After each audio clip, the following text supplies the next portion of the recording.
Hi, I'm Harry Khachatrian. I'm a contributing writer at the Washington Examiner, and I'm joined today by one of my favorite people on YouTube, Rick Beato, he's a record producer. He used to be a session musician. He's worked with you know, dozens of artists. He's also a music teacher, and he's a very prominent figure on YouTube and the musical part of YouTube. And so, Rick, thank you so much for joining me. Why don't you? I guess you can introduce yourself. If there's anything you want to add to that. That's pretty good. That's pretty good, Harry. I've been on YouTube for 5 years. I started in 2016. I started on a whim with an intern of mine telling me you should start a YouTube channel, and I didn't know if people would watch a white-haired guy, and they did, and so here we are 5 years later, and it's been a really great experience, and one of the most fun things that I've done in music, honestly, making videos about things that I love to talk about, all different genres of music. So I feel very, very honored to be able to do that. Yeah, I think I discovered you first. I think it was one of your "What Makes This Song Great" videos, where I think it was sort of a musical YouTube. I think at the time it was already so saturated with many different creators, and I guess managed to bring a unique perspective to this already very full niche in YouTube. And you didn't just talk about the songs, but you analyzed them from the musical perspective, from the technical, actual the playing side. With all your experiences as a session player and being playing different instruments. So very, very cool. So on that note, I think really what I wanted to dive into first with you was how, from I guess your perspective, especially as being in sort of musical teaching world and YouTube, how this sort of growing, I think maybe the last 10, 15 years or so, it's sort of it's become, I think, a fairly prominent thing, this musical pedagogy and on the internet, how this has affected, I guess, the music that we have and the way that musicians grow up in this environment. We're definitely a fairly long ways away from, back when Paul McCartney, he had to take a bus across Liverpool to learn how to play a B7. Yeah, exactly. Whereas today you go on YouTube, you're like, how to play B7 sharp 9. How to play any song. And there are so many different channels that just teach you how to play songs. And I think just, for myself, especially, I mostly been learning the instrument over the last couple of years. And I've gone from not playing it to be able to play most of my favorite songs entirely because of, great content creators and channels like this. So, no way to disparage the efforts of these people, but do you think there's something that we've kind of lost because of how the convenience and the easiness of learning music now? Maybe, I'm not sure lost. I don't know if people's ears are as good as they would be if they had to figure it out themselves. Like there's been some inventions like this, which is a electric tuner, and nobody tunes their guitar using harmonics anymore or using intervals like they did when I was growing up. So your ability to discriminate pitch from the tuning angle and from actually listening to albums. I started with LPs and cassettes, trying to slow it down, to 16 RPMs and see if you can learn at half speed down the octave if there was a really tough passage, or just figuring out what you thought that people were playing, which ends up kind of creating your own style. So that's something that people maybe have lost a bit of. They don't need to go through all the contortions that we went through. We didn't need to take a bus across town to learn anything. You just sit down in front of your phone or your computer, and there's somebody there to teach you any song you can possibly imagine. So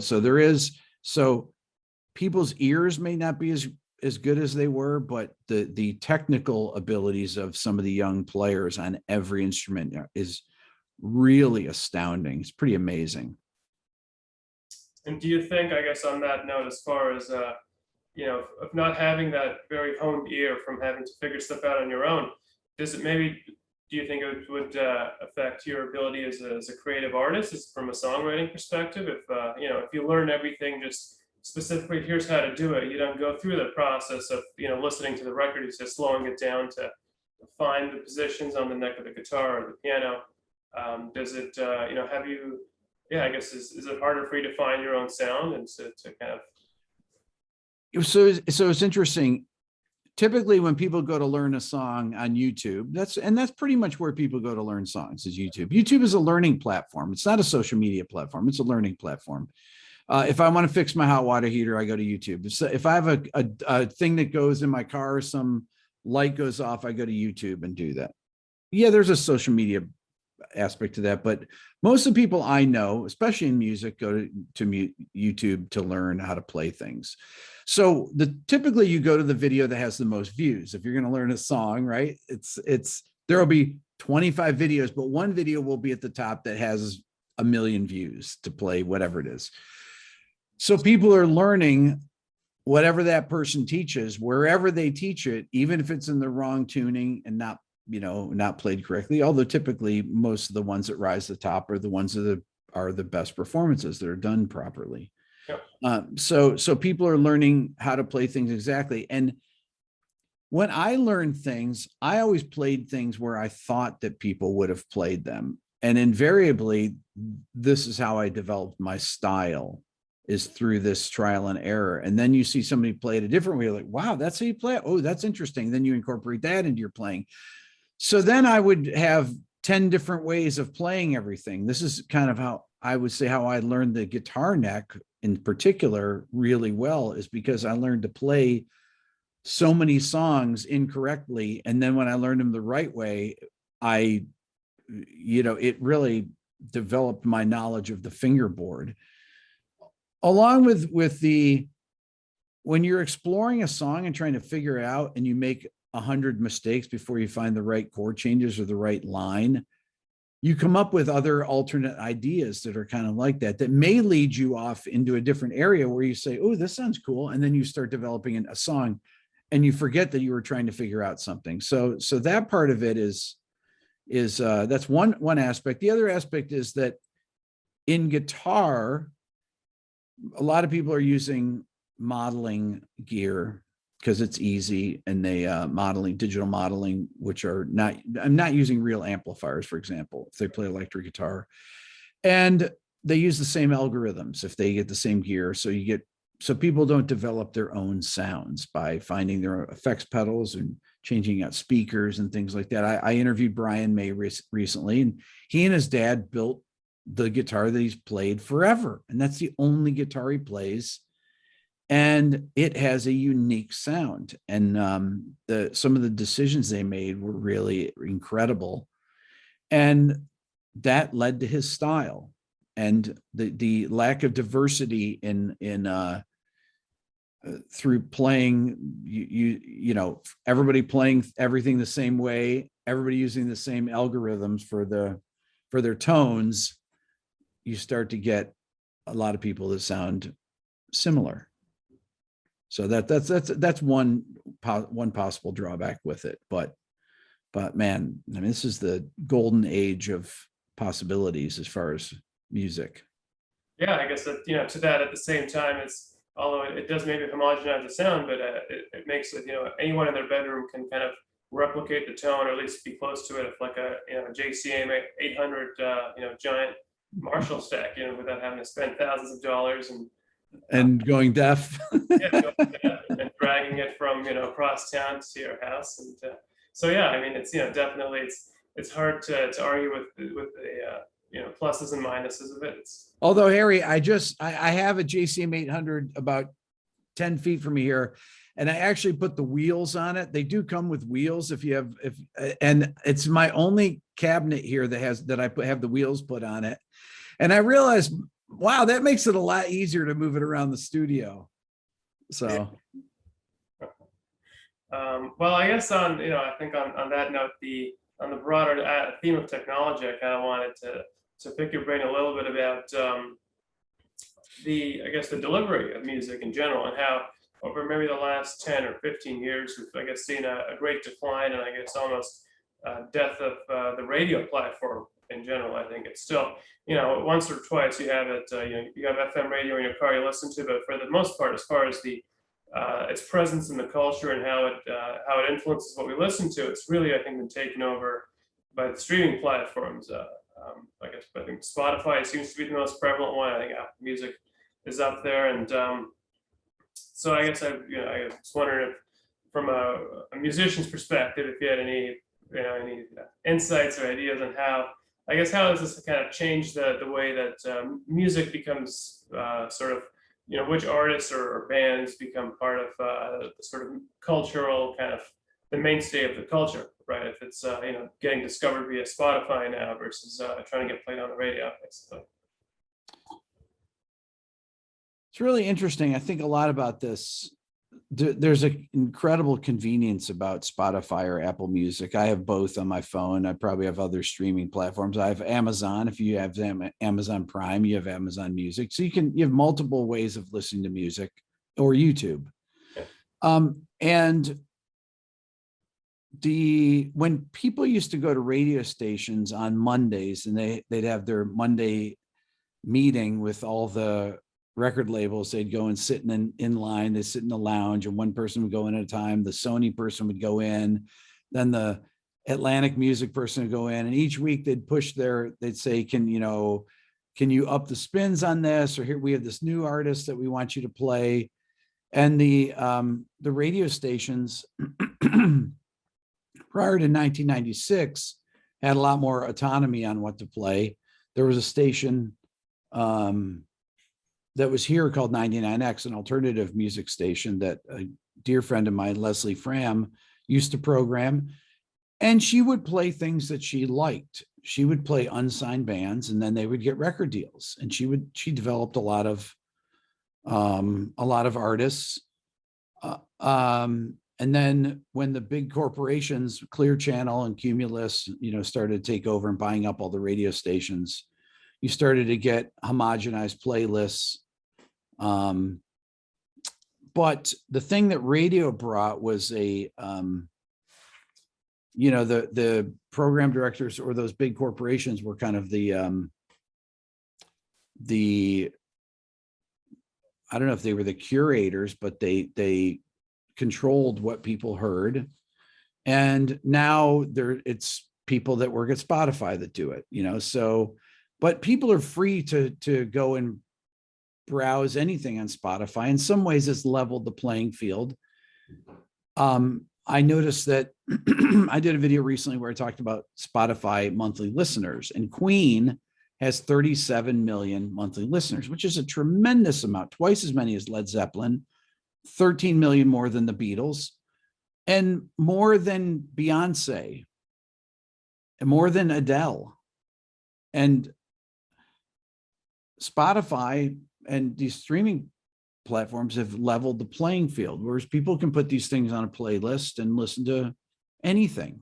Mm-hmm. And so I think it's a great thing, but I think it makes it difficult for scenes to develop. There hasn't been a real rock music, a sustained popular genre of rock music since really nu metal, and before that grunge, that's guitar-based music. And it's been very difficult to sustain musical scenes without radio pushing things. So there's good and bad with radio. Radio was good at kind of creating excitement around new movements in music. And so I love the radio. I loved the radio, and but I love streaming too. So, however I can, when I'm in my car, I listen to playlists, and I just stream the music like I think most people do, or listen to Sirius, whatever it is, what do you do, Harry? Do you listen to Spotify or Apple Music in your car if you're driving around? It's kind of what depends if I'm in a Beatles mode, I'd put the Beatles station on Sirius, or there's E Street Radio, or they got the 60s channel. So exactly. I think there's a certain nostalgic aspect of your local radio station, which occasionally I'll put on, but invariably, it's like every time I put on the local classic rock station or the rock station in Toronto where I live, it's just a commercial, and Right. I understand the commercial viabilities, and I got to make money, you got to sustain yourself, but from a listener's perspective, I don't want to hear ads. I just really want to hear music, right? So Yeah. Yeah. So I think that's I think the streaming platforms are great. Maybe not for artists as much right now, but for convenience for listeners, I think it's incredible. So you were just mentioning about how it's, I guess maybe the prominence of streaming is, there's been sort of a decline in guitar-based music. Do is the way the sort of cultural and musical trends are headed, do you see at some point a resurgence of instrument-led music, or do you think with how cheap and easy it is with technologies just to create electronic music on your computer with drum machines and sounds and all that, is it sort of inevitable that we'll sort of see instruments as more of a gimmick appearing here or there, going forward in the future? There's a lot of people, there's a lot more guitar music that's out today. Over the last year, I've noticed a big change. Since the beginning of 2020, that was the biggest year that these instrument companies like Gibson and Fender, the guitar companies, all the companies, Universal Audio. I've got this digital audio workstation here that I'm using, that I'm recording through right now. Everyone that was doing a newscast, everybody was doing a TV show, everyone was doing everything, were having to buy things for their home: microphones, mic preamps, digital audio workstations, new video cameras, all this stuff. So the guitars, like Gibson, for example, is back ordered to 2022. Paul Reed Smith, same thing. They're just back ordered because they've sold out of all their inventory. When people were stuck at home, they were learning instruments. So I think give it a couple of years, and I'm starting to already see it. There's so much more guitar in the top 10 Spotify videos that I do. I see many more guitar songs than just 4 months ago. It's amazing, really amazing. So, so I think there will definitely be a comeback of guitar music. Yeah, I mean, it'll be very interesting to see if this is sort of like a fad that's going to be for a few years, or if it'll really kind of change the direction of our pop music. And so, just I guess again on that, you were talking about these Spotify videos that you do, and I think those are really cool. I think the way I think a lot of, I'm definitely guilty of this, and a lot of people I think as well who kind of listen to older music are sort of, I guess, brushing off most of the modern music. And I think not entirely unjustifiably so. I feel like there's just so much modern music these days. Well, I guess historically there's always been a lot of modern music, and the problem with it is you just don't know. Well, you don't know what's going to hold up, right? And so you have to sift through, just like countless songs are coming out all the time, especially today with how easy it is to record and to release music. I think there's more new music over the last 10 years than in the last century. So do you, just I guess through your experiences of sort of delving into these top 10 charts and kind of dissecting the music, is there any credence to what sort of, or crankier or people might say when they're like, well, the music these days is just not what it used to be back in the 50s or 60s? Well, popular music, most of the popular music that I listen to, and I listen to all these top 10 playlists of all different genres. And as far as the musical sophistication, harmony wise, they're not as sophisticated. They don't have as complex of chord progressions as Steely Dan or the Beatles or, artists of the 70s. You don't have these long songs that have key changes all over the place. Typically, most of the songs that I've experienced on my top 10 Spotify countdowns are pretty much predominantly 4 chords. Not to say that there weren't 4 chord songs back in the day, but by the late 60s, early 70s, you started having really sophisticated music, sophisticated arrangements, multiple sections, modulations, long solos that were in different keys, things like that. And it was in all different genres of music. I mean, take Jump by Van Halen, it's got, in the bridge, it changes keys. It's got a guitar solo. It's got a keyboard solo. These are really sophisticated they're sophisticated arrangements and sophisticated playing. And you just don't find that in popular music as much today. Not saying that's not out there, because some of the most complex music is out there, but it's just not at the top of the Spotify charts. And other people are going to say, well, it never was. Well, that's not necessarily true. I don't totally agree with that. Bridge Over Troubled Water came out in 1971, and the reason that people don't cover it is because it's too hard to play. Yeah, or I mean, like, Pet Sounds, right? That was a huge hit, and like nobody who writes a song these days like God only knows. Right. And I guess just kind of actually just occurred to me, I guess, to you, this idea of what you were saying about how music isn't as sophisticated. Do you think there's anything to the fact that back in the 60s, 70s, and this sort of, I guess, what we can call maybe the golden era of classic rock or rock music, when these musicians were writing this music, they were limited to the sounds they can get out of their physical instruments, right? And so once you kind of go through the chords, you kind of have to think of something new, because I guess you're just confined to what your guitar can do and maybe playing with your amp a little bit. But these days, I guess, when you have all this different, I guess, variety of ways to create sounds with different synthesizers and different kinds of technology, is it perhaps possible that musicians are just sort of almost overwhelmed by just the possibilities, that they never fully explore one thing to its limitations, perhaps, in the same way that some Eddie Van Halen might have with the guitar, because that was it. It was just the guitar, right? Yeah. It's yes.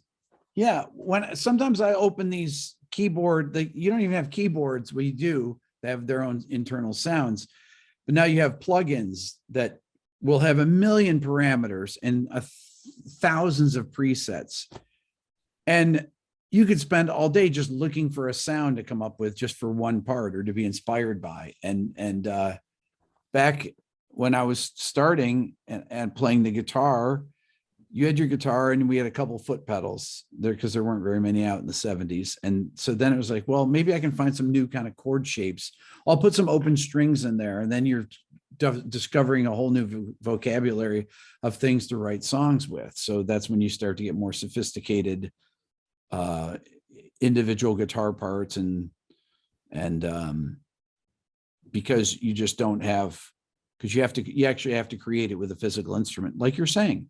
Exactly. Yeah, I think one of my favorite, I guess, cases of this is actually, I think, so one of your favorite musicians as well, Joni Mitchell, who you've done many videos, and you've even met Joni Mitchell, which is it's crazy. But yeah, I was reading her biography, and I think one of the coolest kind of little tidbits about her history growing up with music was how she was left, physically weakened by polio as a child, and so when she was playing the guitar, she wasn't really able to play these elaborate bar chords, right? She didn't have the strength to play those, and to get around it, she literally had to come up with these different open tunings and different ways to create these harmonies and melodies. Which is why nothing else sounds like the chords she plays on, like a Hajira or Chord and Spark and all these different records. So yeah, I think there's definitely something interesting to having to overcome these limitations by really with very few options, right? I mean, imagine Joni Mitchell as an artist in the 2000s, right? Who cares if you can't play bar chords? You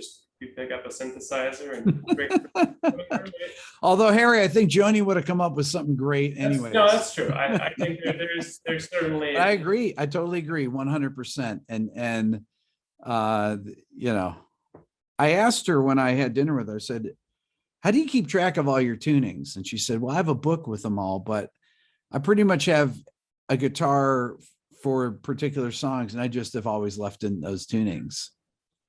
Yeah. So. Yeah, I think that definitely one of the harder artists to cover, I think, because of that. Yes. So I guess I think it's a good point to transition. So with I guess Joni Mitchell, who we both love, I guess she's, I think, either 80 or she's almost pushing 80 at this point, and 78. 78, yeah, and Mick Jagger, he's 78, and on a more somber note, of course, Charlie Watts recently passed away, which was, I think, it was a bit of a shock, and I guess really across the board, pretty much all of these great kind of classic rock pioneers are basically pushing 80. That's and right. you Mid know, 70s to 80. That's right. Or yeah, over 80. Ringo Starr's 80. yeah. Paul McCartney's 79, I think. Simon's 80. Yeah. Bob Dylan is 80. I mean, Bruce Springsteen's he's a youngster at 72, I think, 73. Sting just turned 70 about, I don't know, last week on the 2nd. So it's unbelievable.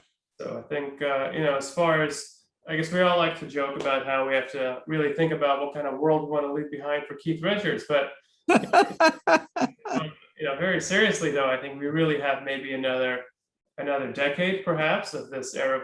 We can go out and see these great artists perform. So do you foresee in the next 15 years, if once this era is kind of really gone by the way of, I guess, jazz, the way we have the great jazz era sort of waned out by the inevitable passing of time, will it have any other effects on, I guess, just the general way we see and perceive music, how we kind of will view this really as a relic of the past rather than something that sort of still lingers on and is always there for us? That's a great question. And it's a depressing question to me. I'll be 60 in 6 months. These are my heroes from me growing up. It's tough to see them getting older. It's tough to see that music in the rearview mirror by 30, 40 years now at this point. And remember when I remember when Hey Jude came on the radio in 1967.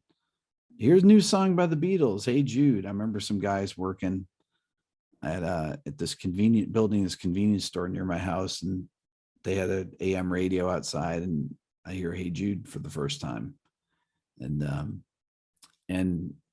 now that's 50 years in the past. All the people that have come and gone since then, my parents, almost all of their siblings. I have a couple aunts that are still living, but that whole era is I wonder if they say it takes a couple generations for people to forget even who their relatives were. Be curious to see what remains from these artists.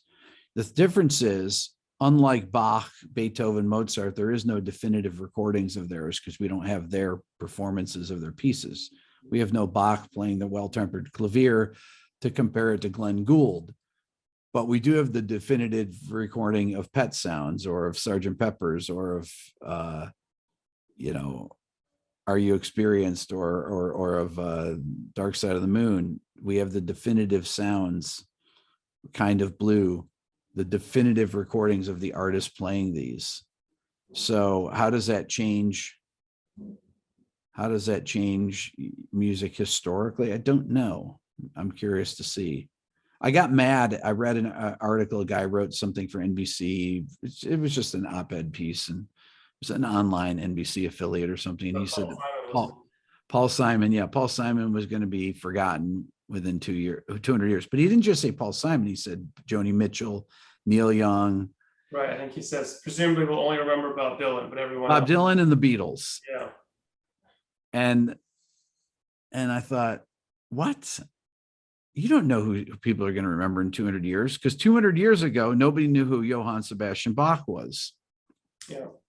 In 1821, people, well, his kids knew that were still living, but for the most part, Mendelssohn rediscovered Bach in 1829 when he premiered the St. Matthew Passion.